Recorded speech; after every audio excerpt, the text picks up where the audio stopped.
was a mailman who only delivered mail to people who needed a sign. This sounds like a riddle, but it's actually a true story. This happened in a small village in England where everyone knew each other. One day the mailman noticed something strange. Most of the villagers had signs outside their houses. They had all sorts of signs, but none of them made any sense. The mailman couldn't figure out what these signs meant, so he decided to do his job a little differently that day. He started delivering mail to people whose addresses had signs. But instead of just leaving the mail in their mailbox, he left it on their doorstep with a note. The note said, "You got mail."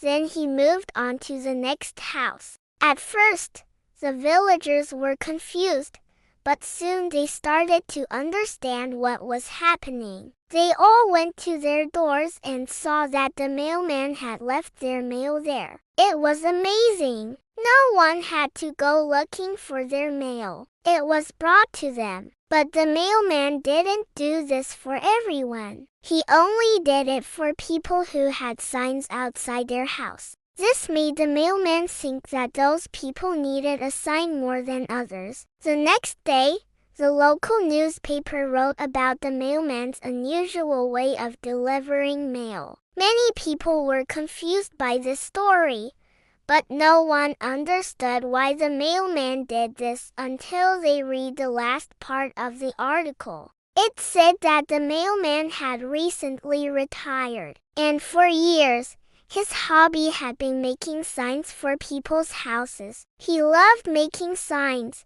but he was getting too old to do it. That's why he stopped making signs and started delivering mail. In his retirement, he wanted to leave a little surprise for everyone. That's why he delivered mail to people with signs, because he thought they needed a sign more than anyone else. When the villagers read this, they finally understood why the mailman had done this. They thanked him for the surprise and for all the years of service. The mailman's actions may have seemed strange, but they were actually very thoughtful. He had a good reason for doing what he did, and that makes all the difference. So remember, even if something seems confusing or doesn't make sense, it's always good to try to understand the whole story before jumping to conclusions. You never know what you might learn. Like and subscribe.